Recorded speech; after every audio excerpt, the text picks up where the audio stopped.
तेजस्विनावधीतमस्तु मा विद्विषावहै। ॐ शान्ति शान्ति शान्तिः।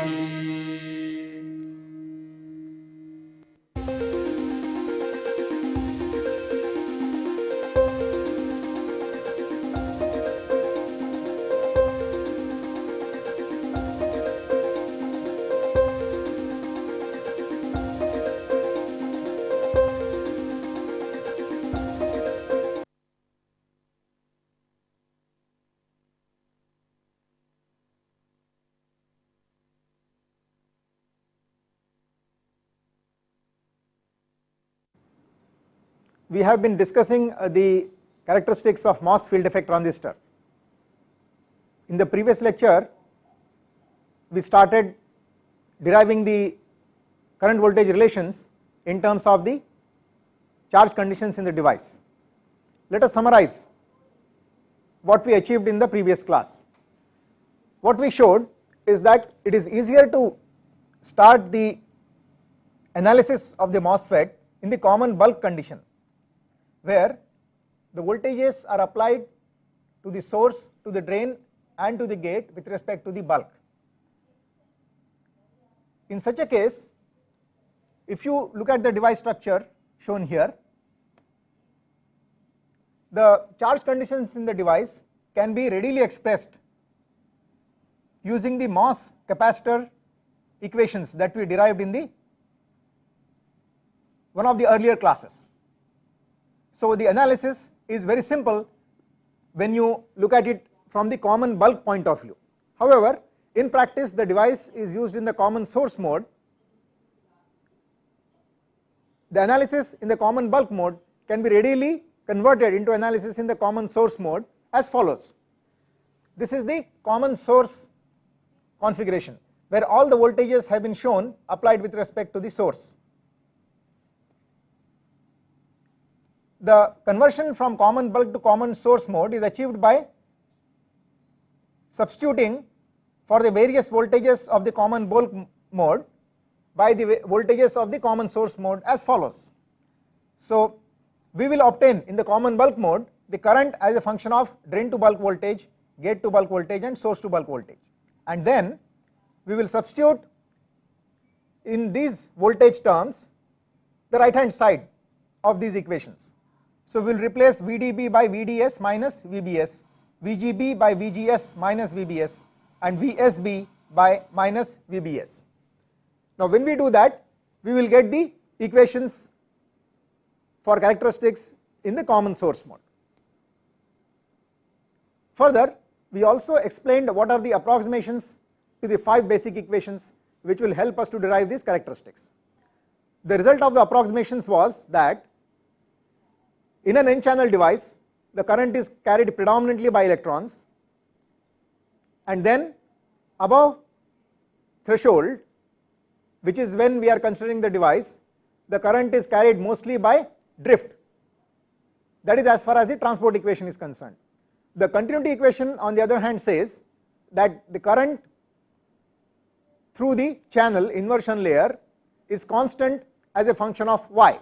If you see the diagram here, the current here along this channel, the current is flowing from drain to source, that is in downward direction. That current will be constant even though the channel charge is going on changing. That is a statement of the continuity equation.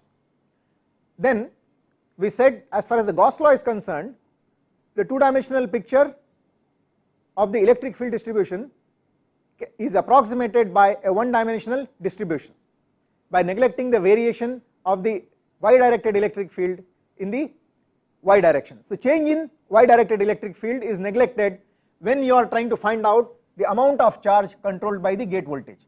Please understand this very carefully. You cannot neglect the effect of EY for determining the current, because it is EY that is contributing to the current, that is drain to source voltage, drain to source directed electric field is contributing to the current. So that field has to be taken into account in current calculation. But what we are saying is that when you want to find the amount of charge that is carrying the current, since this charge is predominantly controlled by the gate to bulk voltage, that is a field in the x direction, therefore we can find out the charge based on the information about the x directed electric field, neglecting the y directed electric field. So the y directed electric field effect is neglected only while calculating the charge that is contributing to the current. Now using this charge and the y directed electric field, we will calculate the current. We have said that this approach is called the gradual channel approximation because it means that the charge in the channel is changing very gradually from source to drain. The charge or the conditions in the channel are changing very gradually from source to drain. So y directed variations are therefore neglected while estimating the charge. Now let us proceed from this point and show how we can derive the current voltage relation. The first step is to separate this device into small elements. Each small element is of length dy in the L direction or the y direction, and then let us look at the charge at this y. So we will separate out this element and analyze it. So let us draw this small element in an expanded fashion.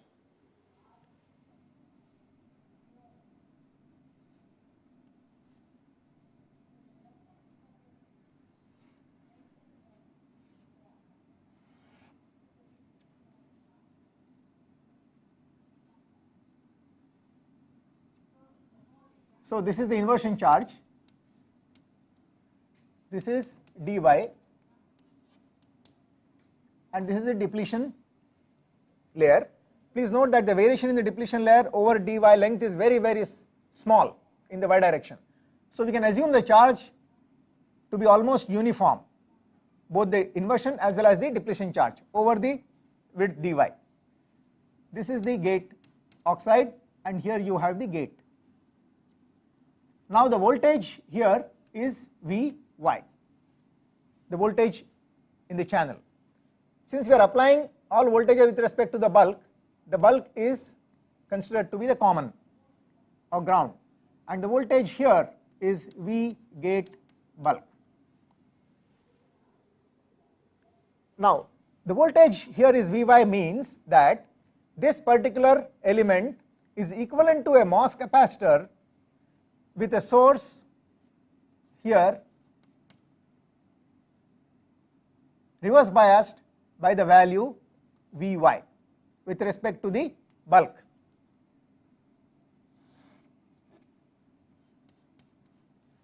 Okay, that is the meaning of this element having a voltage Vy. So to know the amount of charge here in this region, inversion charge, we can invoke the analysis of the MOS capacitor in the presence of the body effect. So we can write down an expression for the inversion charge as follows: Qi is equal to C naught, which is the capacitance associated with the oxide layer of thickness T naught, into VGB, that is this voltage, minus the threshold voltage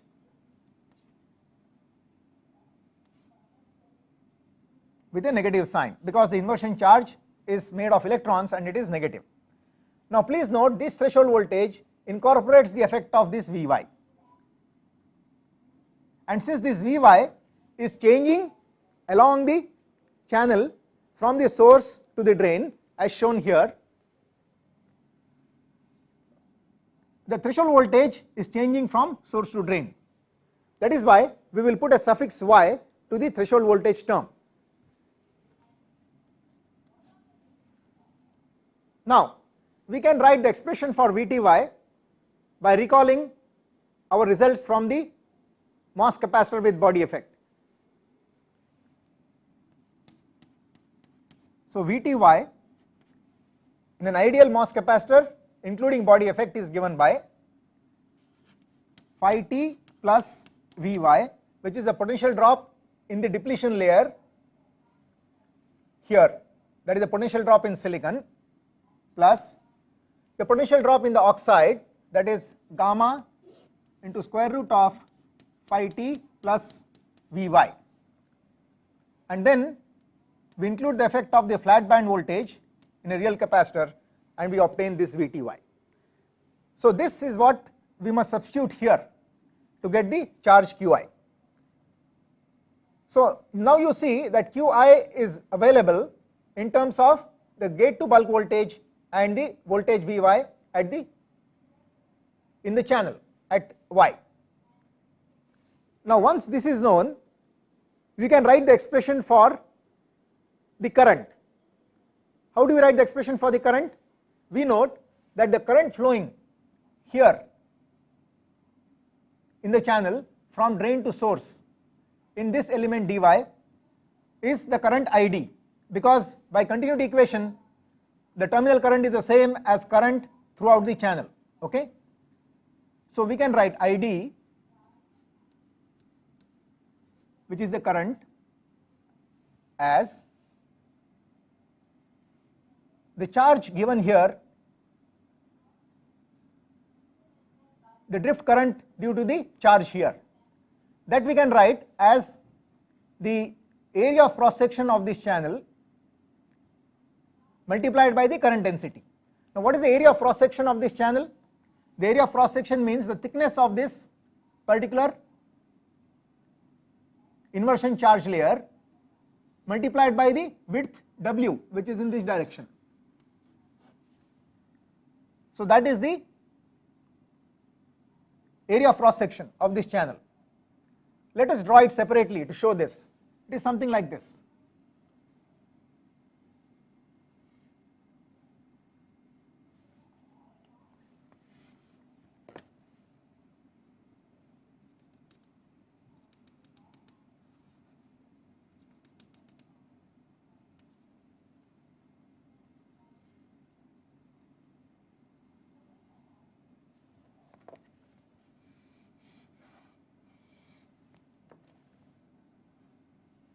So something like this, where this is W and this is the thickness of the inversion layer, that we will denote as T. Please note that this T is different from this T naught, which is the thickness of the oxide. Ultimately we will not need this T, we will show how we can avoid using this T, but this is the area of cross section of the channel and this current is flowing through this area, and this current density is Jy. We will assume for simplicity that the inversion layer charge is uniformly distributed over its thickness. Actually this is not the case. The inversion charge varies rapidly with distance. So for example, if you see here, inversion charge will be maximum here, it will go on decaying. In fact, by the end of this layer it will go to almost 0. But then to derive a formula, we will start with a simple picture and we will show that the same simple picture you can extend to take into account the variation of the inversion charge. So if you assume the charge to be uniformly distributed over the thickness T, then we can write the expression for current as follows. So Id is given by area of cross section of flow, that is W into T, that is this cross sectional area, multiplied by Jy, which is the current density Y. Now this Jy we can write as Q into N, which is the inversion layer charge concentration per unit volume, the electron concentration per unit volume in this inversion layer. We have assumed it to be uniform for simplicity, multiplied by the mobility of inversion layer electrons into the electric field Ey here. So the electric field in this Y direction. So that is the expression. Now what we will do is we will club some terms as follows. So we will write this as W multiplied by Q into N into T. So this T and this N will club into mu N into Ey. this is the current. Now notice this particular term Qn into T. What is the dimension of this term? You can see that this is charge concentration per unit area. Charge concentration per unit area. What is the unit area? Unit area is the area of this gate, that is this area. This is the gate. So this is nothing but the inversion charge with a negative sign, because inversion charge is negative and this quantity is positive, so you are putting a negative sign.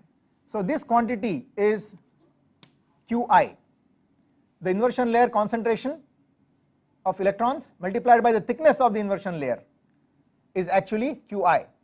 So this is the sheet concentration of the charge. Please understand this very carefully. Spend some time thinking about this. Now if n is not uniform over T, that is if the inversion layer concentration is not uniform from the interface inside, all that happens is that this n into T here is replaced by an integral n into dx over the thickness T, something like this, integral n dx from 0 to T in the x direction, okay, and still this quantity multiplied by Q will become the inversion layer charge Qi. Now that makes our job very easy. So we are writing ID is equal to minus W Qi mu n E y. Now here we should note that the inversion layer charge is also a function of y, okay, because if you look at this picture, the inversion layer charge changes with y. Also the electric field both in the x direction and in the y direction is a function of y. Therefore the mobility, which is a function of the electric field both in the x direction and in the y direction, this mobility is also a function of y. Therefore in this expression here we must put an suffix y both to the inversion layer charge as well as to the mobility, okay. So this n is actually ny.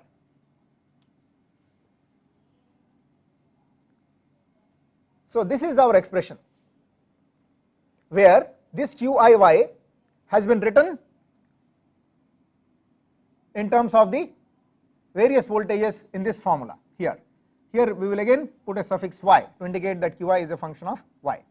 Now please note that this expression which has been written, it assumes a one dimensional electric field only in x direction and neglects the y directed electric field variation. This is a result of the Gauss's law, okay. So this is the result of the gradual channel approximation. So therefore strictly speaking we must put here a approximate sign. So this is the gradual channel approximation.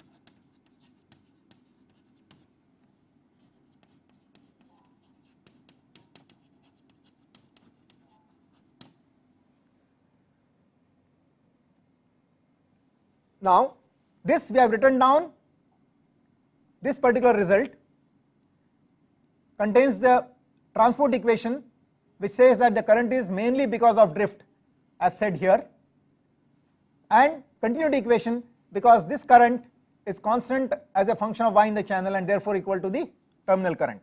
So this is how this equation together with the equation here, okay, we have used all the 5 transport equations and their approximations. Now how do we proceed from here and find out the current? Please note Ey, Qiy, everything is changing with y. So what we do is that we separate the variables, but before that we replace Ey as gradient of the voltage Vy. So the same thing we write as W into Qiy into mu ny into Ey is dou Vy by dou y with a negative sign.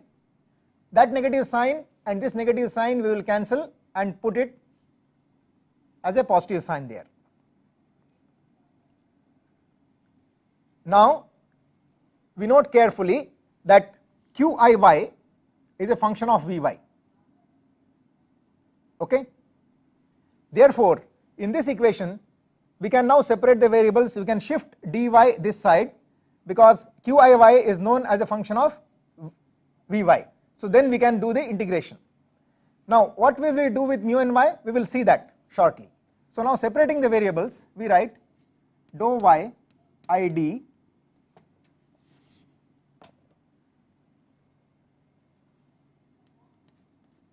id dou y is equal to w Qiy mu ny dou Vy. Now we can integrate both of these, left hand side and right hand side. The integration limit will be from y equal to 0 to y equal to L. Let us look at this in the context of our picture of the device. Y equal to 0 is this, y equal to L is this. This is the element that we are integrating from here to here. When we do that, the channel voltage Vy, this Vy, at this point it is equal to VSB. So Vy is equal to VSB, y equal to 0, and it is equal to VDB at y equal to L. So we will substitute this here. So when y is equal to 0, it is VSB. When y is equal to L, it is VDB. Now since this is not clear here, we will rewrite it here to the right.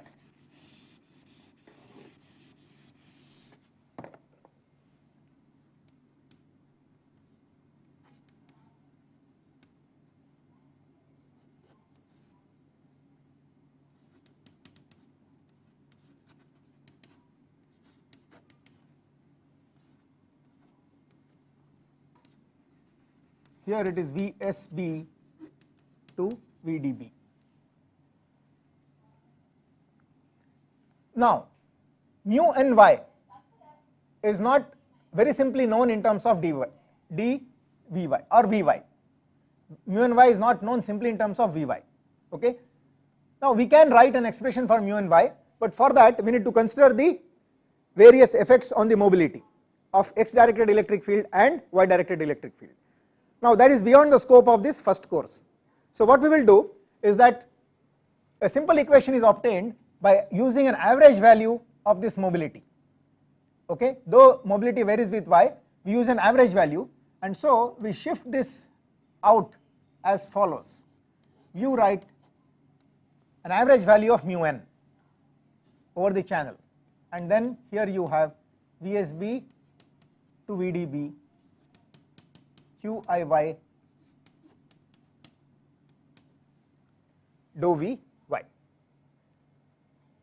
Now left hand side, if you integrate, since id is constant with y, you simply get id into L. Okay? Now that L we can shift here in the denominator, and we will have this.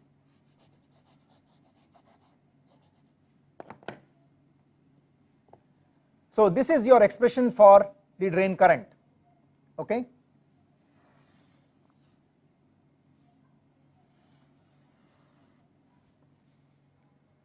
Now in this we have to substitute Qiy given by this formula, and then we need to perform the integration. So we write the expression for Qiy, and this becomes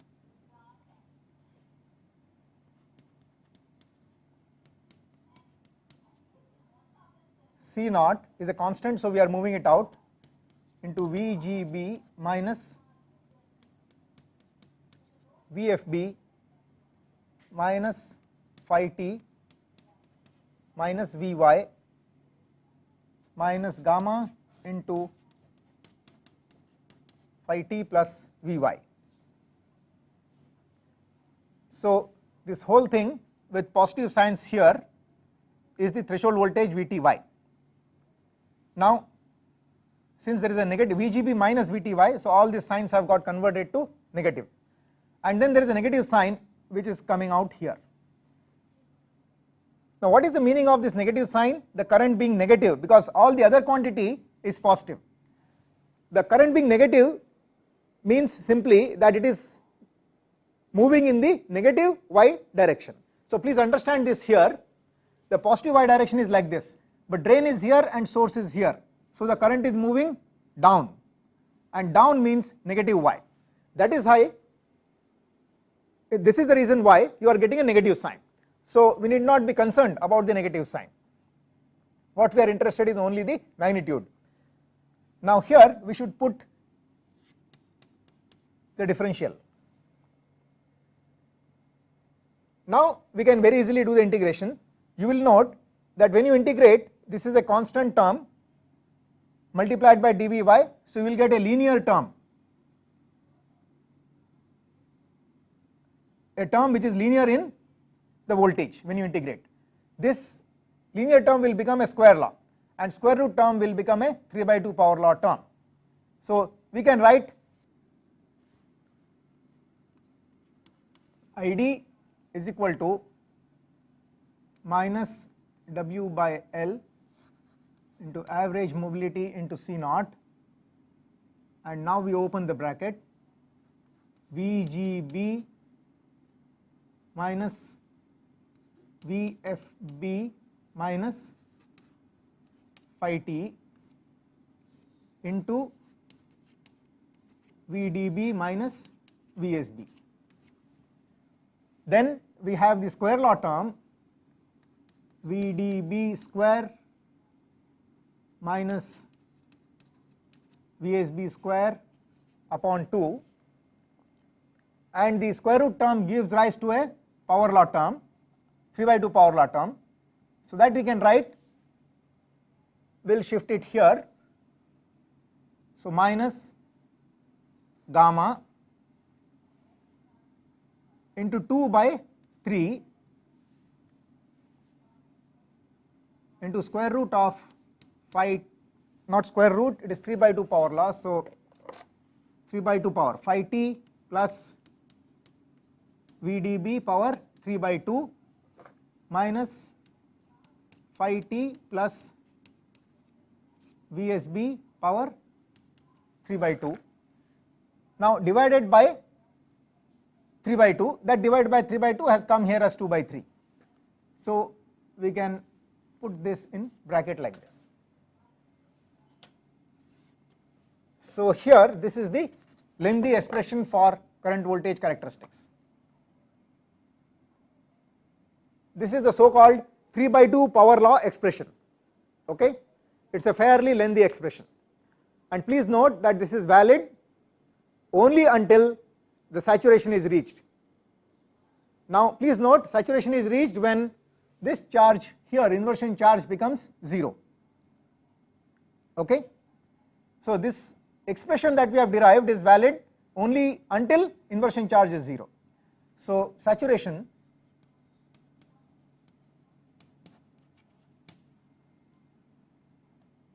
is reached when Qi at L is equal to 0. Now this will happen for drain to bulk voltage. We will call that voltage as VDB sat.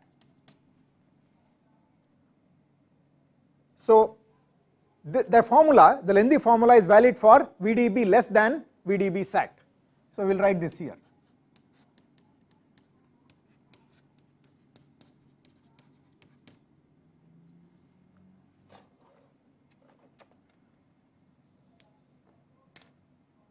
Now what happens for VDB greater than VDB sat? As we noted, the current is almost constant at the value corresponding to the saturation. So for VDB greater than VDB sat, it is the same expression as this by substituting VDB equal to VDB sat. So ID is equal to the above expression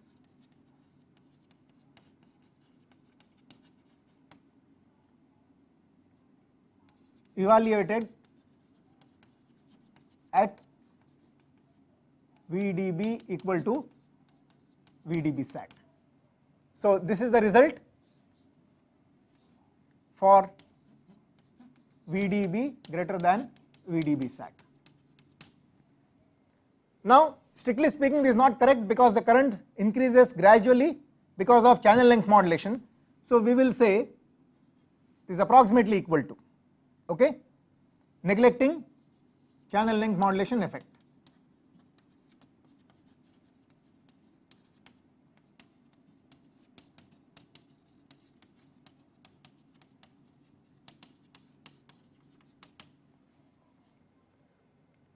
Now how do you find out what is VDB sat? So VDB sat is found out by putting inversion charge at L equal to 0 from that condition, okay, or it can also be found by differentiating this expression. So if you differentiate this expression with respect to VDB and set it equal to 0 and find out what is the value of VDB in that equation, that particular approach also will give you the same VDB sat. Why? Because of the following reason. You know that your characteristics are something like this. The 3 by 2 power law expression which we derived will go something like this. This is VDB sat. This is ID versus VDB sat versus VDB. Start from VDB equal to VSB. At VDB sat, you will find that the slope becomes 0. So dID by dVDB is equal to 0 at this point.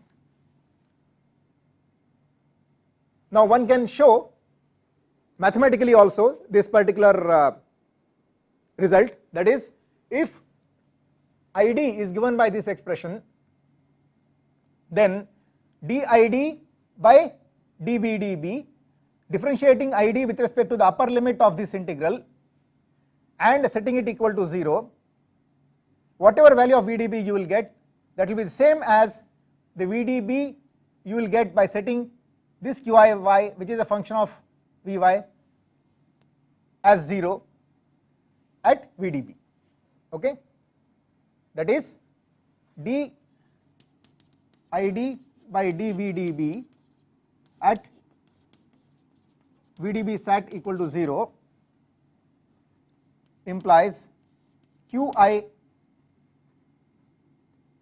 as a function of VDB sat will also be equal to 0 if ID is given by this relation. This is a mathematical exercise.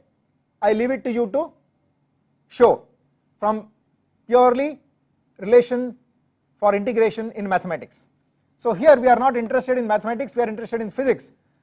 So this approach of differentiating mathematical relation and finding out VDB sat is more difficult than using this relation Qi at VDB sat equal to 0. So we will use this particular approach to find out VDB sat, okay. If you use that approach, what is the relation we get? That is very simple, because Qi at L is equal to minus C0 into VGB minus VT at L, that is the formula. Now this will be equal to 0 when clearly VGB is equal to VTL.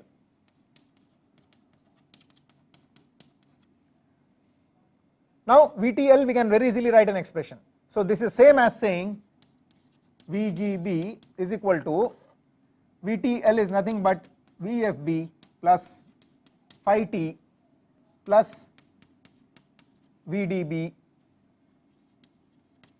and we are considering the saturation point, therefore we write VDB as VDB sat plus gamma into square root of phi t plus VDB sat. So this is the equation that you will have to solve for VDB sat. Okay. Obviously you will get a quadratic and you can solve it. It is again a complicated expression.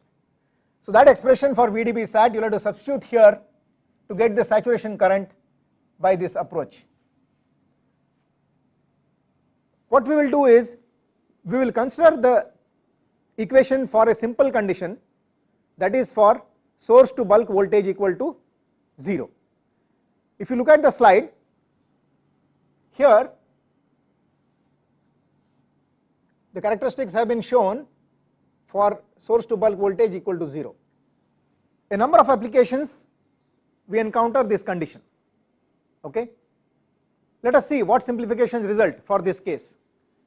So when you put source to bulk voltage equal to 0, this term here, this term here, this term will get cancelled and the bulk terms here can be replaced by source. The bulk letters can be replaced by source because bulk to source voltage is 0, bulk and source are interchangeable. So your equation under those conditions will become for VSB equal to 0, ID is given by minus W by L mu n C naught into VGS. So we are writing VGB as VGS minus VFB minus phi t into VDS, this VDB has become VDS minus VDS square by 2, this VDB square has become VDS square, and similarly you replace VDB by VDS here and you get minus 2 gamma by 3 into phi t plus VDS whole power 3 by 2 minus phi t power 3 by 2.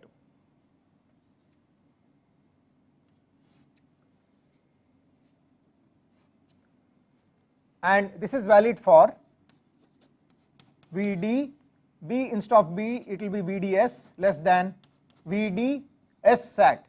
So we do not want to put 2 S's there, so we will put VD sat. It is understood that when you write VD sat, source is the common terminal. Now for in the saturation, all that you need to do is replace VDS by VD sat and then you get the saturation current. But still you can see there we have the 3 by 2 power law terms. The equation is considerably simplified, but still you have the 3 by 2 power law terms. Now in practice this kind of an equation is rarely used for a simple analysis. We use a square law expression.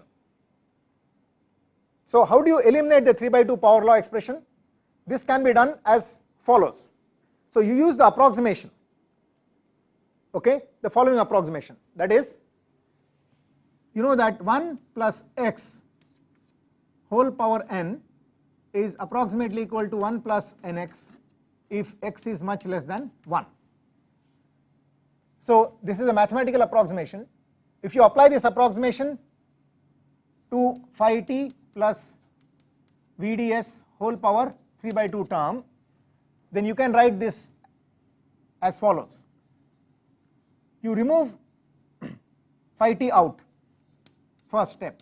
So phi t power 3 by 2 into 1 plus VDS by phi t whole power 3 by 2.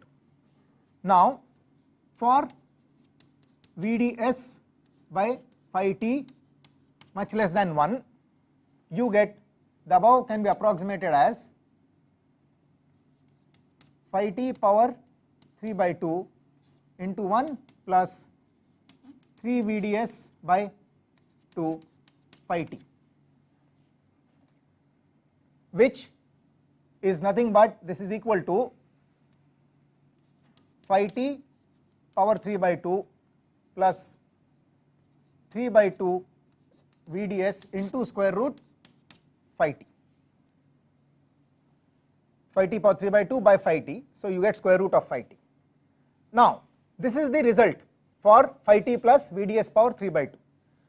Now if you substitute this, okay, in this expression here, then this phi t power 3 by 2 and the phi t power 3 by 2 coming from the approximation of this equation will get cancelled, and this whole equation can be approximated as follows. Okay, so we get ID is approximately equal to minus W by L average mobility into C naught into VGS minus VFB minus phi t, this whole quantity into VDS minus VDS square by 2 minus 2 by 3 gamma into 3 by 2 VDS into square root phi t. This is valid for VDS less than VD sat.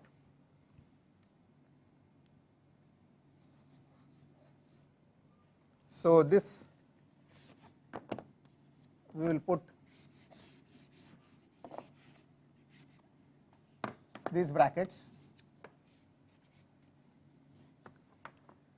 So this cancels, and now you can see that this is a term linear in VDS, so you can absorb gamma into square root phi t here along with this. Okay, and if you absorb this here, you will get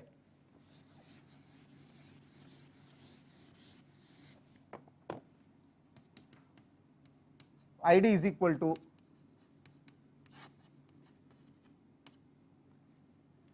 into VGS minus VFB minus gamma into square root phi t minus 5t minus gamma into square root phi t into VDS minus VDS square by 2 for VDS less than VD sat. Okay, that is, this has been written here.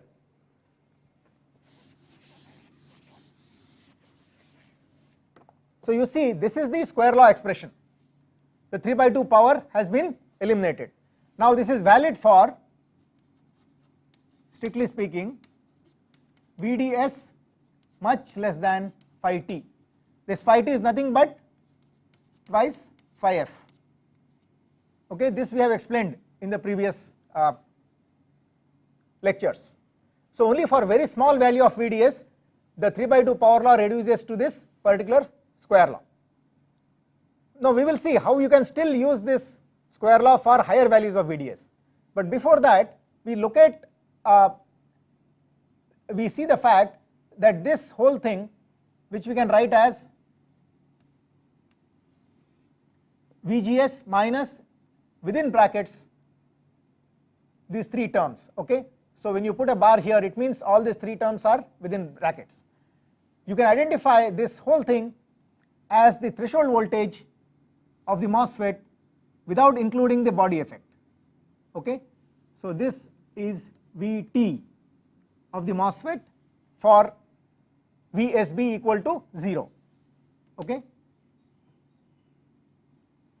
so we can write it as VT suffix 0 because we are using VSB equal to 0, and so this expression becomes ID is minus W by L mu n C naught into VGS minus VT0 into VDS minus VDS square upon 2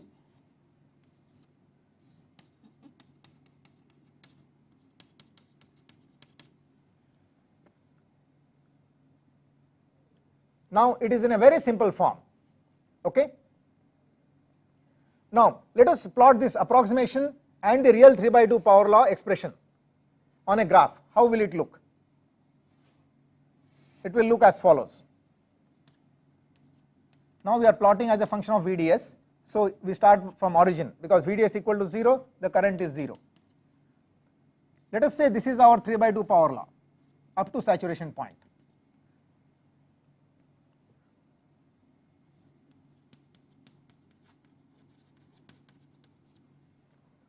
As compared to that, if you do the approximation, the approximate current is almost same as the power law current, 3/2 power law current in the beginning, but thereafter it will be more. So this is the approximation, and it will go up to higher values. So your saturation point will be shifted to the right in the approximate. So this is the approximate square law.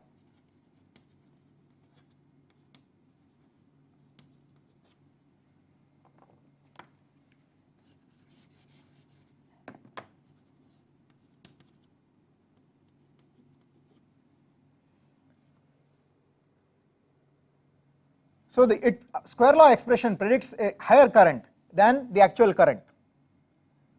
Now what is normally done is that, since we are anyway using an average mobility, if you adjust this mobility a little bit more and reduce its value, then this current will come and match with this current here. Okay? If you reduce this, of course the shape here and here will not match. Okay? So adjusted square law with mobility reduced so as to match the 3/2 power law, you will get this kind of a shape shown by dotted line, which is not very different from the 3/2 power law. So this dotted line is adjusted square law.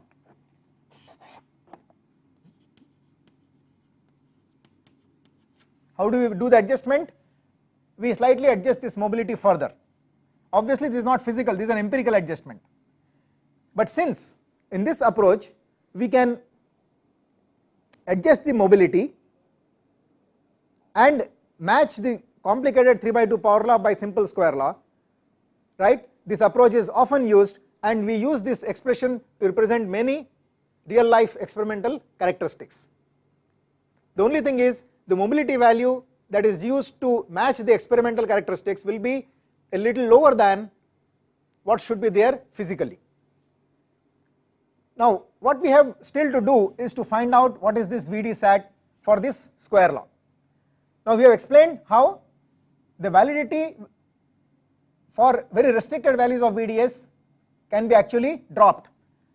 This restriction can be dropped and this square law can be used over a very wide range. Now to complete the square law model, we need to write an expression for the saturation voltage VD sat. That can be obtained very easily by differentiating this expression with respect to VDS and setting it equal to 0. In the 3/2 power law case, we had evaluated the saturation point using the condition, the charge, inversion charge at drain equal to 0, QIL equal to 0, okay, because that was easier to do. We can use that approach even here, okay, but the mathematical approach here looks very straightforward for the square law case. So we will do this approach, and then we will see how the same approach, how this approach is similar to getting the saturation point from QIL equal to 0. So differentiating, you get dID by dVDS is equal to minus W by L average mu n into C naught into VGS minus VT minus VDS. This is the result of differentiating this. So you set it equal to 0, So this is equal to 0 when very clearly VD sat is equal to VGS minus VT. VDS is equal to VGS minus VT.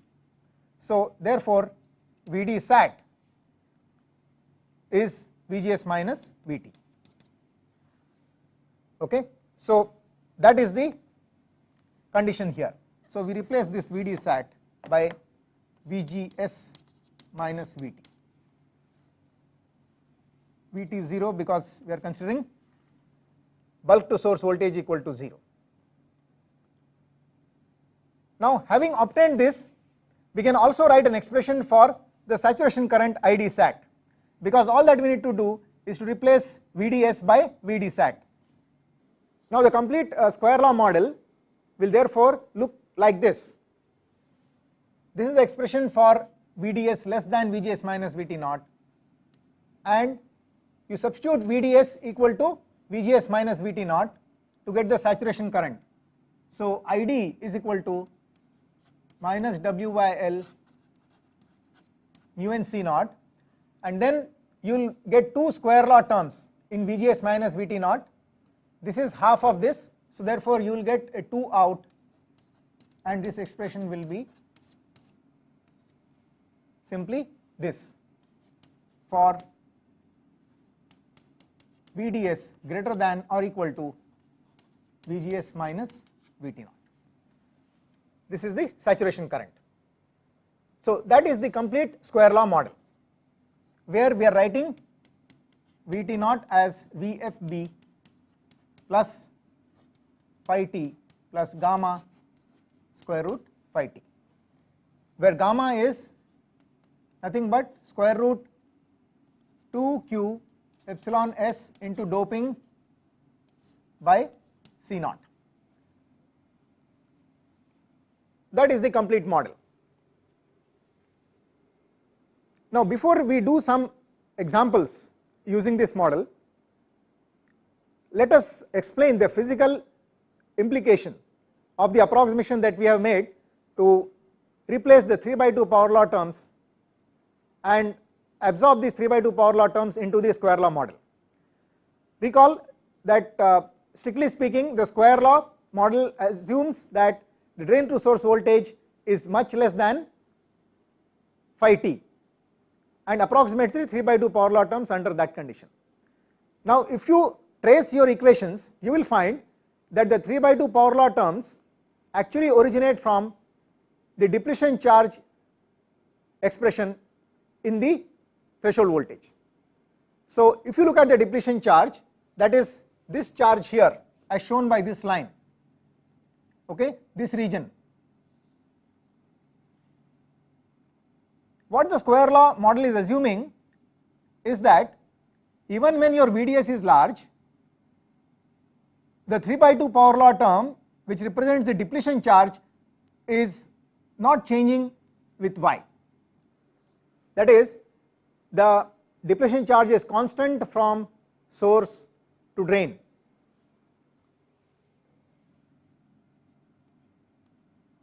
So this is shown by dotted line here. Okay. So though the inversion charge is changing, the depletion charge is not changing. This is an approximation. Now evidently, if you assume the depletion charge to be constant at the value at which it is at the source, then you will predict more inversion charge as you move towards the drain, because you are predicting the same total charge based on the gate to bulk voltage, and in the same total charge you have less depletion charge as compared to the actual condition. So therefore you will end up predicting a higher inversion charge, and that is why the square law model gives you a higher current. Okay. So whatever we have seen mathematically so far, we are now explaining physically. So physically, the square law model approximation to the 3/2 power law is equivalent to assuming the depletion charge to be constant throughout the device from source to drain, equal to the value at the source. That is the meaning. Now one more point about the square law model. Though we have derived it assuming the condition bulk to source voltage equal to 0, people also use it to estimate the current approximately even when the bulk to source voltage is not equal to 0, that is even when the body effect is present. Therefore, you will not find the suffix 0 here in the formulae when it is found in the books. So in other words, this is valid for, this is assumed to be valid, or it is used even when the bulk to source voltage is not equal to 0. Now the question is, if Vt0 is this, then what is Vt when bulk to source voltage is not equal to 0? So let us write down the expression for Vt that should be used here in general. So Vt is equal to, let us recall the Vt expression we have written for the MOS capacitor assuming bulk as the common terminal, and then convert that voltage, threshold voltage with respect to bulk, to threshold voltage with respect to source. So Vt including body effect we know is given by Vfb plus phi t plus Vsb plus gamma into square root of phi t plus Vsb. This expression for threshold voltage assuming bulk as the common terminal. Now we want threshold voltage assuming source as the common terminal, because all this is with source as the common terminal. Now that is readily obtained by shifting this Vsb to the left hand side, and we get Vtb minus Vsb is equal to Vfb plus phi t plus gamma into square root of phi t plus Vsb. Now Vtb minus Vsb is nothing but Vts, that is the threshold voltage with source as the common terminal. So this is the Vts that is used in this formulae. So here we replace 0 by S in general, and this is the general expression. Now you see that if Vbs is 0, then this term will be 0 and this will reduce to this expression. So we now do not need this Vt0 expression.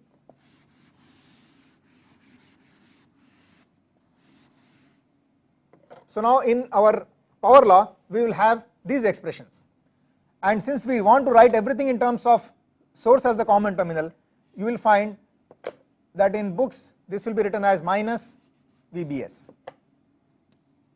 for an n channel device. Okay, for a p channel device, of course the polarity will get adjusted, it will change. So here we will write n channel device.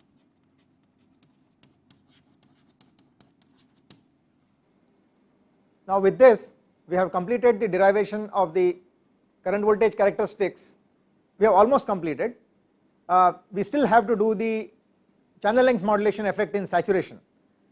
Now these aspects will be discussed in the next class along with some other things about the MOSFET operation.